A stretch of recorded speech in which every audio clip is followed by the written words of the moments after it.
Welcome to Tell It Like It Is. I'm Gary Polland. This show is a fresh look at politics and public affairs. Here we'll give you the real deal, not bias or spin or the major media's politically correct opinions that they masquerade as facts. When we provide you the opinions, you will know their opinions. This show rejects doctrinal uniformity. This political disease is a terminal threat for our democracy.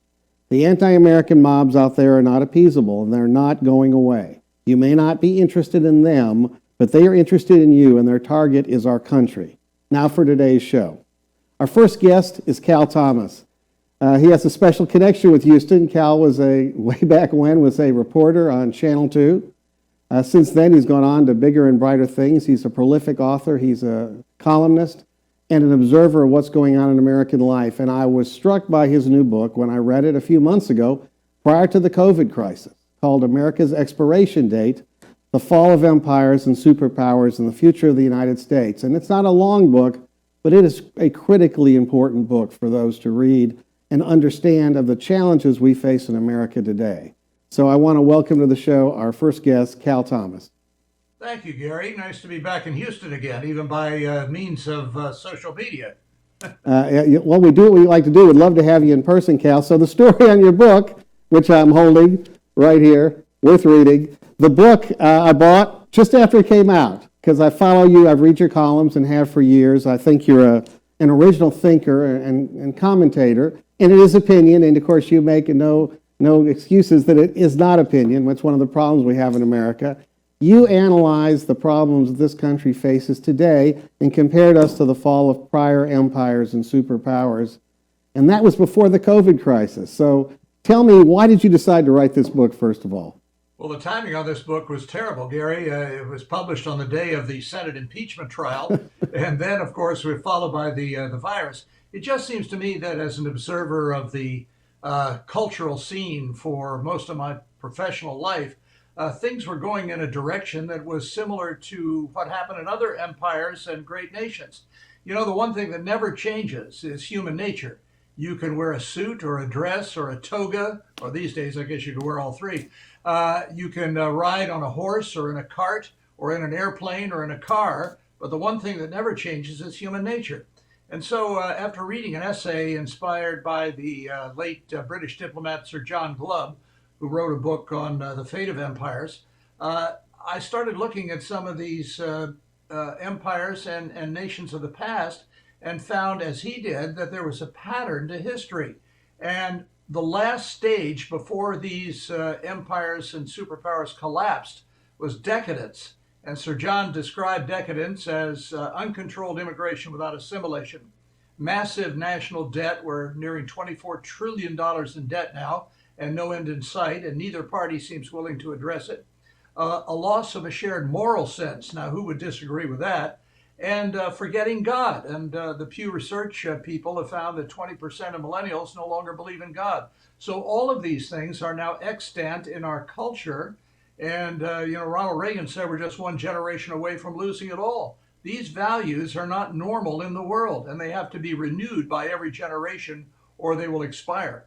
What do we need to do to wake up this country, given the plight we're now in? I mean, come on, we're at week 17 of a quarantine, for God's sakes. And yeah, and again, as you know, some people need to be quarantined because of their at-risk nature or their age. But to quarantine the entire country and the economy, I mean, well, I think there's a lot of politics involved in this, as you know. And I just got off the phone with a friend of mine in Washington, and I said, well, all of this will go away if Biden wins on the day of the election. It'll all disappear. I think the amazing thing, and I've been a member of the media for a very long time, I have never seen the bias at this level before. The Wall Street Journal has a terrific editorial on Monday, July 6th, and it compared some of the stories on Trump's speech in Rapid City, South Dakota, before Mount Rushmore over the weekend, July 4th weekend. And even though it was mostly, almost entirely a patriotic speech, they accused him of it being a dark speech, a racially divisive speech. I don't know where they got that from. And all of these other things. And they all have the unified opinion, and they're all reporting and editorializing the same things every day. If you read the New York Times and Washington Post, every story, every editorial every column, with almost without exception, is anti-Trump. Now, just to be fair, they ought to credit it with something, but they don't. And I just see this as a terrible problem. The trust in the media is at an all-time low, even lower than Congress, which is something. And it's very discouraging in a nation that ought to be on a better track. Sorry, I had somebody walk in the studio, Cal, not knowing what's going on. Okay, so the country, we're at a precipice. The politics have put us in a position where you talked in your book about the expiration date. 2026, I think, is the date you cited. I'm suggesting that the expiration date could be the day after the election if Biden and the Democrats take control of everything, and then this massive misinformation machine that we call a major media in America then turns around and starts telling the stories about how wonderful Biden and the Democrats are as they destroy the country. Well, the average age of these empires, as Sir John Glove pointed out, and great nations is 250 years. And as you mentioned, July 4, 2026, the United States will be 250 years old. Now, this is not, I'm not wearing a sandwich board saying the end is near. I'm not doing a prediction like so many have done in the past. I'm just saying this is the average. One of the empires I look at, Roman Empire, of course, the most famous, lasted far longer than 250 years, but it still followed the same pattern. And that's the key to all of this. Democracy, the Constitution we have, equal rights, freedom of the press, these are not normal in the world. If you look around the world, you see dictatorships, oppression of women, religious fanaticism, control of the press. We are an oasis in the midst of this ideological, religious desert around the world. And it's like a library book. You have to renew it. You can't take these things for granted. These freedoms that our forefathers fought and died for, and so many others have, and sacrificed for, are not the normal state of affairs. And you asked, what do we do to turn it around? I think one of the things is rescue the next generation. Why send your kids off to the enemy camp in these universities, which are full of Marxist teaching? Why send your kids into these public schools where they learn an American history that just isn't true, and expect them to come back something different and believing something different than you do? We don't send our troops into enemy territory to be trained. We train them here, and we teach them how to fight the enemy. But so many conservatives and Christians send their kids willingly into these schools and universities where they come back as zombies and completely different from when they went in. Well, and that's one of the reasons why your book should be widely read and shared, because it's so critical for the information to get out, because what they're getting now, they don't get American history. I don't even think they taught pseudo-American history in our schools, because you've seen the statistics, how few know who the founders of the country are. They just don't know. And so that's a huge problem. Is there hope? Is there hope to save this country? Look, sure, there's always hope. Look, things have run in cycles. If you looked at some of the religious revivals in the past, for example, that restored a lot of the foundational principles of the country. But we're a long way from that. The last big one was in 1857, just before the Civil War. I touch on that in the book. But when Alexander Solzhenitsyn came here and spoke at Harvard, he was denounced by the New York Times and others because he warned that Western culture was headed for destruction. These are not new thoughts. They're not original with me. I'm just reminding people in the book, and hopefully in my columns, of what used to be and what can be again. But it requires a change of attitude, a change of mind, and a change in direction. Look at when I grew up, the values I grew up with were hard work, personal responsibility, and accountability. But now it's envy, greed, and entitlement. We have a whole generation now that believes they are entitled to certain things. I grew up believing in inspiration followed by perspiration and motivation improves any life. But now we have the unholy trinity of envy, greed, and entitlement. And if you're breathing, you deserve a check. And the envy of people who make more than you do. I wrote a column a couple of years ago and said I had a deep, dark secret to confess. I suffer from income inequality. Yes, it's true. Oh, the shame. There are always people who made more than me. I don't care about that. This is a land of opportunity, not guaranteed equal outcome. And if you play by the rules, if you stick to fundamental principles, then you're going to be okay, and you'll be able to, raise a family, and you'll be able to take care of yourself. But that's not the attitude today in culture and our schools. If you make more than I do, you owe me. Well, Well, because that's the called assumption, yeah, the assumption is, well, you made more money because you cheated, you were a racist, you exploited them, some crazy thought. But I will say this, when you started as a reporter at Channel 2, I guarantee you weren't making a lot of money. That I know. No, I was making $25,000 a year, and the hobbies gave me a Christmas bonus every December. But that was my lab. The great Ray Miller, the news director there, taught me how to write, taught me so many things, and it was worth far more than money. And I made a lot of friends in Houston, and who can forget Tex-Mex food and Santa Gertrudis and fixing to go places and all those other great phrases. Yeah, I it's loved great. Houston. Well, Cal, thank you so much for being on the show with us this week. The new book, America's Expiration Date. You can get them at all the usual places. Cal Thomas is an author worth reading. Also see his columns when the Chronicle runs them, which isn't very often. Thank you, Cal. And we'll be back after these messages.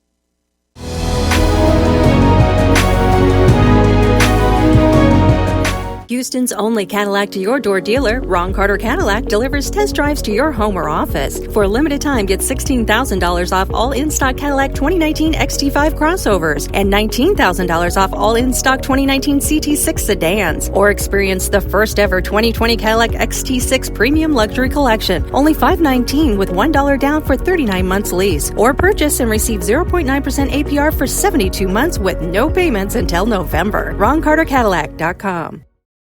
When it comes to protecting yourself and your partners, all the information out there can be overwhelming. Visit our website. We are a free and confidential service striving to help you stay informed and stay notified. We are committed to a healthy Houston. Houston's only Cadillac to your door dealer, Ron Carter Cadillac, delivers test drives to your home or office. Drive the new 2020 Cadillac XT4, only $399 a month, or the new 2020 XT5, only $429 a month, both for 39 months lease with just $1 down. Or purchase the XT4 or XT5 and enjoy 0.9% APR for 72 months with no payments until November. RonCarterCadillac.com.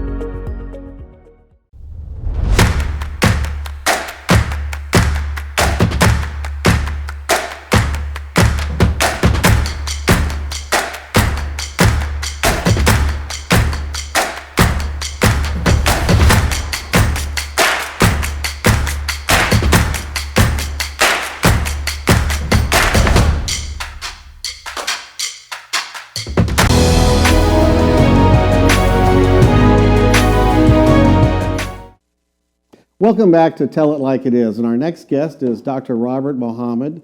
Dr. Mohammed is an environmentalist, PhD, and is a leader in the Nation of Islam, and I've known him over the years. I mean, this is probably the 10th or 12th time I've had an opportunity to interview him. I've always found him interesting, and it's fascinating how much in beliefs we share, because I think both of us are basically pretty conservative. So, Robert, let's talk about what's happened. Okay, so this spring we had the horrible tragedy of George Floyd, and it was in his murder in Minnesota by a police officer, quite frankly, that should not have been on the force anymore. He had been written up 18 times, observed by two deputies, one a African-American police officer they were training, and then his partner. None of them did anything. I can understand why the trainees did. But there was a revulsion on the country. People said, this is not right. It's not the only problem we have in terms of killing in the African-American community, because the other part of it is, when people say Black Lives Matter, I have a better slogan: all Black Lives Matter. And so when we see the massive murder rate of black-on-black crime in Chicago and in Washington and New York, and nobody says anything about it, not you, your group, you guys stand up against all of it, but I'm talking about the mainstream liberal media. They ignore it. It's almost like if an African-American kills an African-American, it's no big deal. We don't care, which to me is highly offensive. So where are we at now with this? What do we need to do? I mean, this country has made enormous progress since I was a kid. I mean, and my wife was a kid. You grew up in Houston, right? Okay, so you remember when they had separate drinking fountains, separate places to sit in the restaurant or at the bar. separate places to be in the bus. My wife remembers that. She never understood. She told me she didn't understand why they were doing that.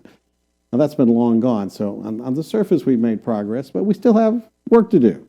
So how did this all explode? Well, first of all, let me thank you for inviting me on the program. And I always enjoy our conversations. But let me be frank, 85% of all of the homicides committed on white people or by white people, but we don't call that white on white crime.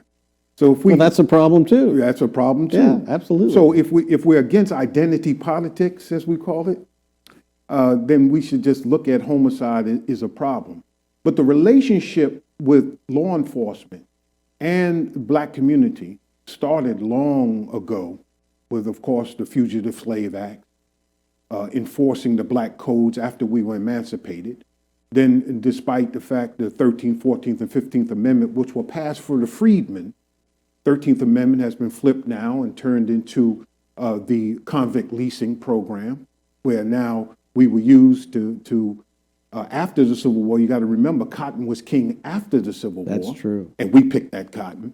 And then once the 14th and 15th Amendment were passed, and we made progress during the 12 years of Reconstruction, we built over 60 towns.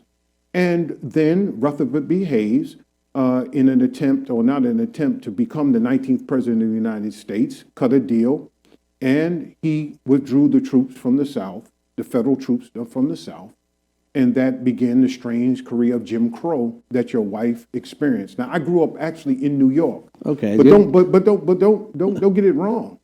The police enforced segregation in the North as well as in the South. It actually might have been worse in the North because they act like they were for integration, but they were talking. Nothing's worse than hypocrisy. Right. And then you go forward and see our relationship with law enforcement, a negative relationship with law enforcement, has been bipartisan. Many times, many of the critics say that it started with Richard Nixon, but that's not true. In the Great Society, Lyndon Johnson had a two-prong. One was the war on poverty, which he passed the Economic Opportunity Act in 1964, the Civil Rights Act in 1964, Voters' Rights Act in 1965. However, he established a crime commission in 1965, Right. and he he signed into law administration of justice law after the Watts riots of 1965. And all of it was based upon the Moynihan report on families. So we fast forward again to Mr. Nixon, and what Mr. Nixon did was he actually increased the budget 13 times for the law enforcement portion, and he eliminated the Office of Economic Opportunity. When you look at that and you go forward with the counterintelligence program of J. Edgar Hoover and the local police that were involved in it and media that was involved with it, and then we look at it's a war on crime, war on drugs, war on terror, war on gang. When did the police become our warriors? Now, you remember in the Declaration of Independence, we just had the 4th of July, that one of the things they charged King George with was making troops stay in people's homes and houses. Right. Right? So what we've done is we don't have troops because of posse comitatus. We don't have troops staying in people's homes. No. Mr. Pollard, but what we do have is we got a militarized police force. Well, we have no-knock raids. No knock raids, but we have a militarized police force, and they're now getting excess military gear from the war in the Middle East. And here we are, we're at war with our citizens. And what is happening is that the police have become the thin blue line to enforce inequities, social and economic inequities. And we have made the police department the default for the failure of the educational system, the failure of our economic system. We have now deindustrialized the country. That was bipartisan too, by the way, until Trump came here. Again, I say again, Yeah. that our oppression is bipartisan. Right. So the point I'm making is in the deindustrialization of America, my teacher, the Honorable Louis Farrakhan, says that a country that doesn't make anything is not really a country. So we have to look at the fact that Walmart is not the distributor of made in USA goods. They used to be. They used to be, and they almost went bankrupt. Well, so then they started importing everything from China and everywhere else. We got about 5 minutes left. So let's Okay. talk about the number one problem in the African American community today. Is it no fathers, not enough fathers, or is it the poor education that the African American students generally get in our public schools? Which is it? Well, Or unless there's another one. well, I'm an out of the box thinker. Really, what it is unfortunately what you're describing is the spider web, but you won't go after the spider. The spider is white superiority and black inferiority. That's the spider. Well, And if we destroy the spider, see, we could knock down the web, go to sleep, wake up the next day, web's there again. and the web is there again because we didn't kill the spider. And unless we go that e pluribus unum, if e pluribus unum does not mean someone that looks like me, practices my religion, does not speak like me, if it only means white people from Holland and from France and from England and from Scotland and from Ireland and from Germany, those 6 countries, if that's what e pluribus unum means, out of the many one, then you can forget about it. This country has changed demographically, and we're going to have to make room and understand that every culture has contributed to this great nation. oh, there's no question about that. But we've traditionally talked about American culture. American culture is a result of different cultures coming in here and getting melted into the culture. Well, So there's great things from the African culture that has come in and is made part of the country. It's there. It's like the European culture. At least I see it that way. Of course you do. You see it that way because, the one thing, I had a very interesting conversation with a Jewish woman once, and we sat down for hours, and she went over the Holocaust, the horrors of the Holocaust, and I went over the horrors of African transatlantic slave trade. And in the end, she said, Robert, one thing I'll say, there's one thing I don't have to worry about that you do. I said, what? I never have to worry about what it's like to be white. Now you talk about that, and one of the things I wrote about in my newsletter, I don't know if you read my newsletter. If you don't, you should, Robert, because you actually would You like need a to lot put of me it. on your email list. All you do is put you out, it'll be on the show, you'll be able to figure it out. But driving while black. This is something that I have experienced as a lawyer with clients. Senator Tim Scott, I think he's been stopped 10 or 15 times. He's a U.S. Senator. So it's clear that that is a problem with policing and how they handle that. You shouldn't be stopped because you're black. I mean, I remember telling my Anglo boys about encounters with the police. I bet you did the same thing with your kids. My 4 sons. Yes. Yeah, in terms of you listen to them, yes or no, sir, hands on the wheel, no gestures, because you don't know what's going to happen. You got to be really careful. Of course, even more so for black children who encounter the police. So why is that? And my question is, how do we get rid of it?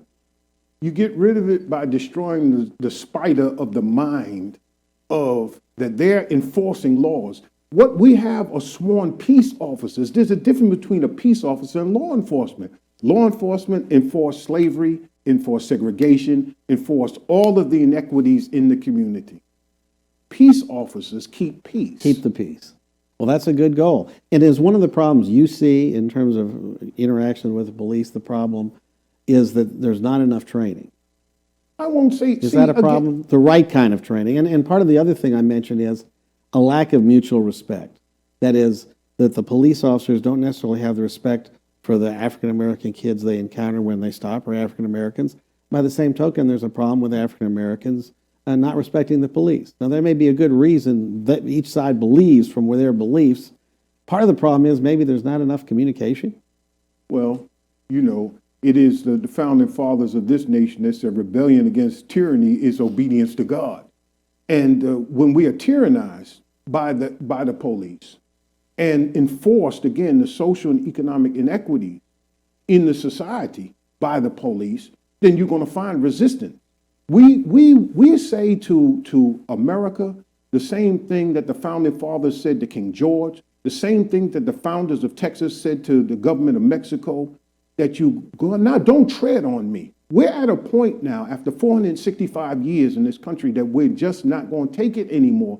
And if we're going to move ahead, then we want freedom, full and complete freedom. We want justice, equal justice under the law applied equally regardless of creed, class, or color. We want equality of opportunity. We want membership in society with the best of civilized society. If not, then let us go. You want the opportunity for those in your community who are competitors and can compete after given a good education, should be given that opportunity and not kept down, which, by the way, I always felt on education, the reason the public schools were such garbage, especially in the black community, was to reduce the number of people to compete with the white liberals' children. Well, there are two things. One, when you take God out of school, you don't have prayer. You take God out of school, you don't give credit to the Creator who gave you biology and chemistry and physics Right. and all of that. That's one. But two, also, unfortunately, I love history. I'm a history buff. But unfortunately, in school, when we learn in school, especially amongst black children and people of color, it's almost like a white man's highlight film. It's like ESPN, the best 10 plays of the week, and you give no credit to other civilizations that contributed. Let me just finish this quick point, Mr. Polland. Yes. There is seem to be go from the Dark Ages to the Renaissance, and you skip over literally 1,000 years where Muslims, black people, Africans, and Muslims occupied the Iberian Peninsula. And Oh, right. Yeah, I visited the okay, culture. well, then the point is, I remember being on the show with a rabbi and a priest and myself, and I thought me and the rabbi was going to have at it because of the conflict between the Nation of Islam and members of the Jewish community. Well, that's a whole different I know, show about. but this is the point. The Farrakhan point is issues. that the rabbi pointed to the Catholic priest. He says, "I got more in common with him, meaning me, than I do you." That is he true. said because the golden age of Judaism in Spain and Portugal was under Muslim rule. But they were liberal. so they the were point- liberal Muslims. Well, What do you mean liberal Muslims? Come on, it was an ecumenical. People lived in peace. they and made respected progress. respected differences. Spain and Portugal were never in the Dark Ages. Right, that's they true. they Now, the carried culture- on the Greek and Roman philosophy, and they gave you science, mathematics. In fact, we use Arabic numbers in our I mathematics. agree, and I've visited the old culture when I went to Spain, and it was fascinating. They accomplished a lot, and Robert, we could have a conversation every week on things. I appreciate What's you- stopping you? Well, a little diversity, but you will be back. I appreciate you coming down and visiting with us today on Tell It Like It Is, and you're someone who always tells it like it is. Thank you. Thank you for having me. We'll be back after these messages.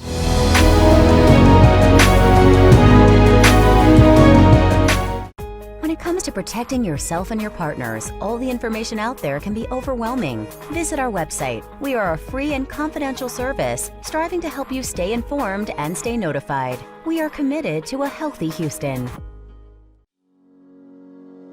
Houston's only Cadillac to your door dealer, Ron Carter Cadillac, delivers test drives to your home or office. Drive the new 2020 Cadillac XT4, only $399 a month, or the new 2020 XT5, only $429 a month, both for 39 months lease with just $1 down. Or purchase the XT4 or XT5 and enjoy 0.9% APR for 72 months with no payments until November. RonCarterCadillac.com.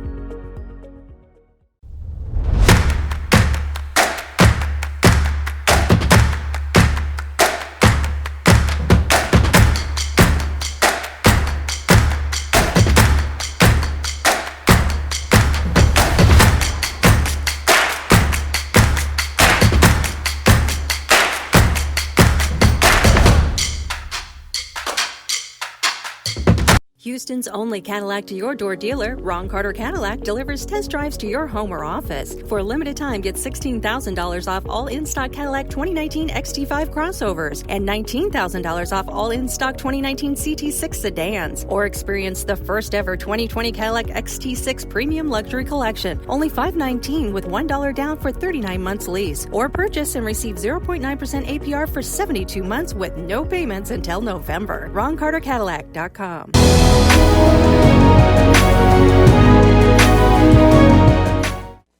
Welcome back to Tell It Like It Is, and our next guest is a unique privilege for me. He's Dr. Stephen Hotze.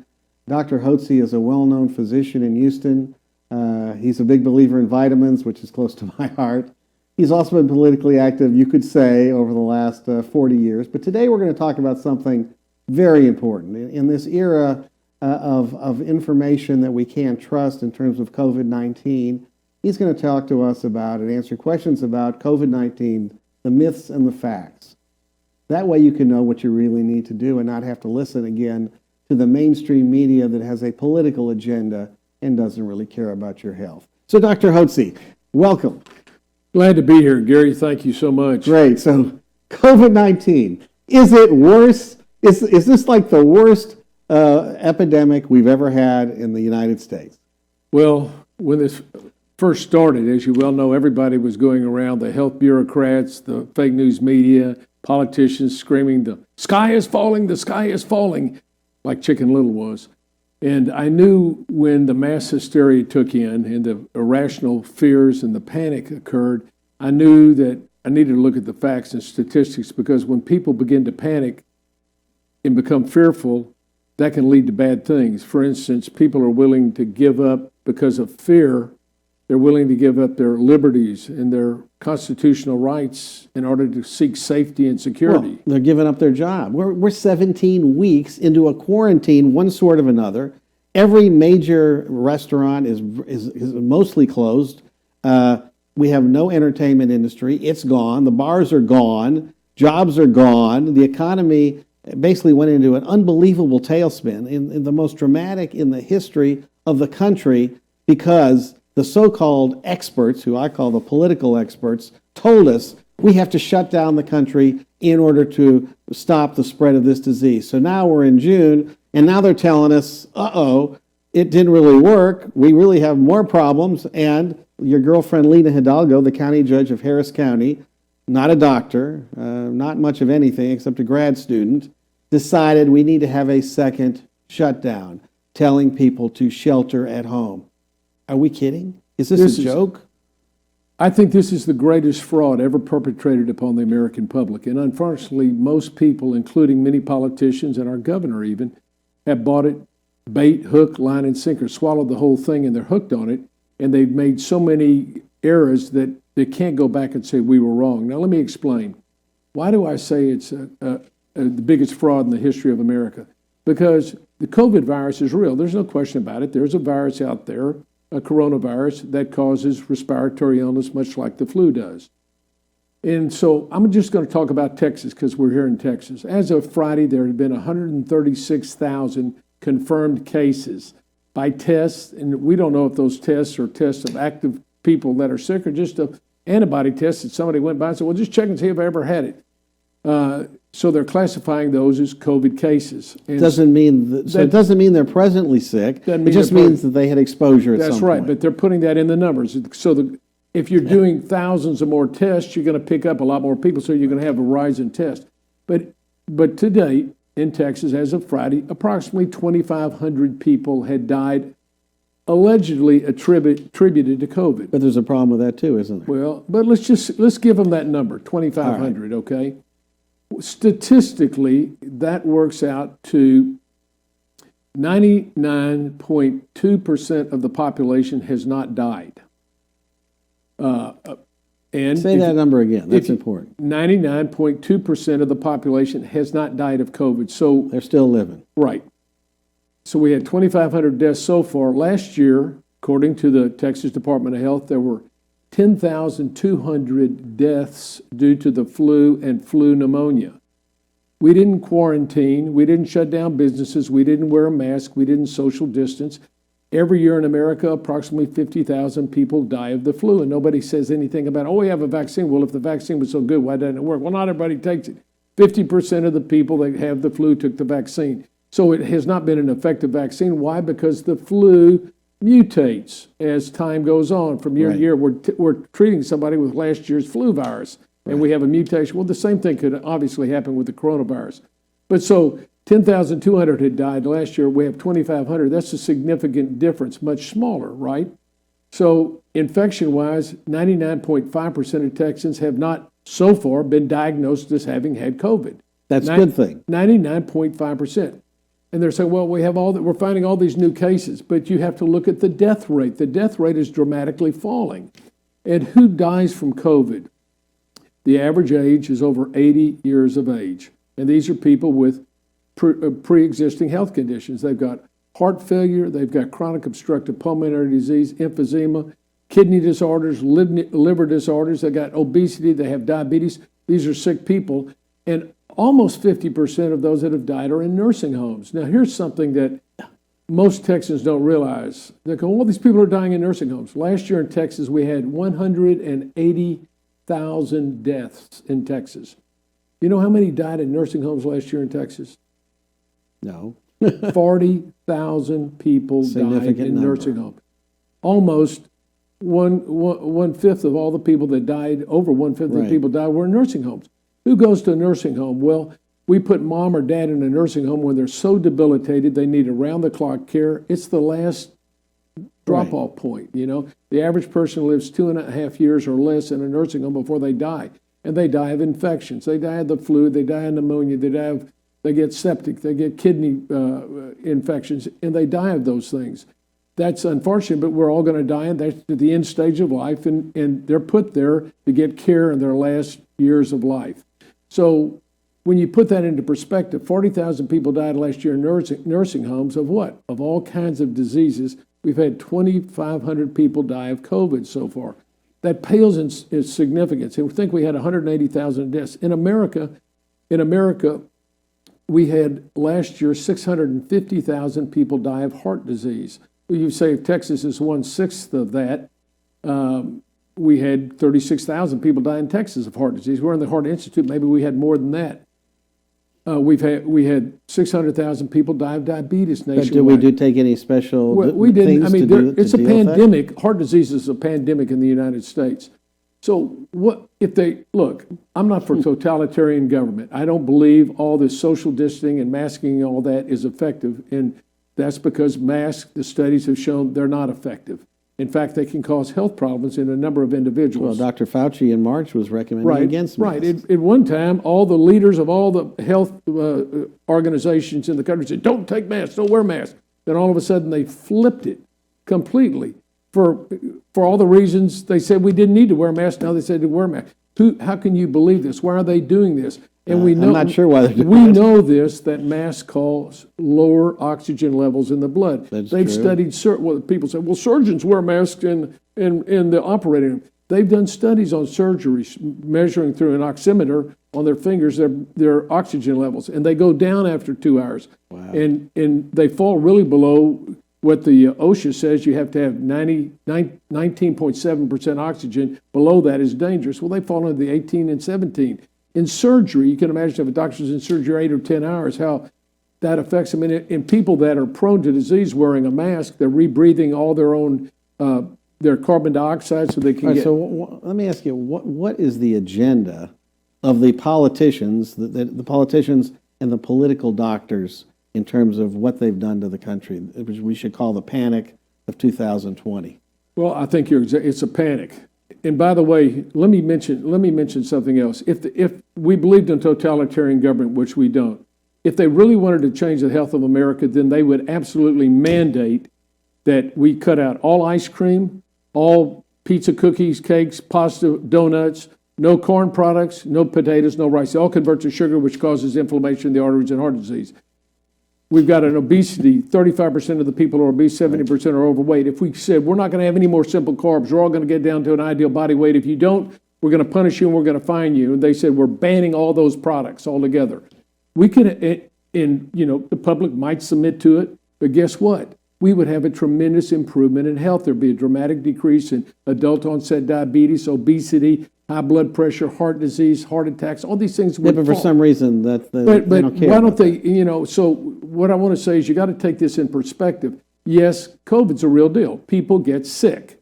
Most people are asymptomatic. The younger you are, the better you handle it. It's the elderly and the elderly that have pre-existing conditions that are prone to get it and get more serious problems. So is there any reason for people not being able to work at this point? Well, I think what you ought to do is those people that have pre-existing conditions, they ought to sequester themselves. That's their privilege to do that. I don't think it ought to be mandated. If you think if you have pre-existing conditions, stay at home. For the rest of society, though, who were working, remember the average age is 80 and older that's dying. They're not working. It's you and I that are out and have our businesses, and all the people that have People younger than us. that have Right. businesses that are producing income. There's been a lot of collateral damage. I'm going to give you a sad story. I have a friend of mine that has got a bar, a honky-tonk up in East Texas, and she had a rally. TABC came in and said, if you have one more rally and you open this up, we're going to give you a 90-day That's the suspension. Liquor Commission. Okay, that's the Texas Alcohol Beverage Right. Commission. So she had been paying her staff all this time, even when she went open. And finally she said, I can't pay you anymore. And the young girl that was the bartender there was 22, went home. The next day she wrote a note and she shot herself. Which is an unbelievable tragedy. And I mean, was it's gonna a ask you, tragedy. How many but of this has those? been compounded all over the country. We're talking about mental health issues. We're talking about spousal abuse. We're talking about depression, child drugs, molestation, all of it that has gone through the roof because people are stuck. When you have that many It's people terrible. unemployed, They haven't given us those fatality numbers. Listen, when you have that many tens of millions, 30 million people unemployed, 20 million people unemployed, when that happens, you have social upheaval, and we saw that. I mean, the people that came down and rightfully protested, which they have a right to do, and that's fine to do that. But then we had the the looting, and we had the arson, and we had the violence that went on. Well, these are people. Probably many of these people were frustrated. They had jobs. But now they don't have a job. They don't have any money. How are you going to pay your rent? How are you going to pay for your food? So you can see how frustrated people become when you create this, destroy the economy. And that's what I don't think that the epidemiologists, who I think many of whom are germaphobes, by the way, let me just say this. In the listening audience, you may not want to hear this if you're a germaphobe, but the average person is exposed to 1 trillion viruses and bacteria daily. We got bacteria all over Everywhere. here. It's everywhere, all different kinds.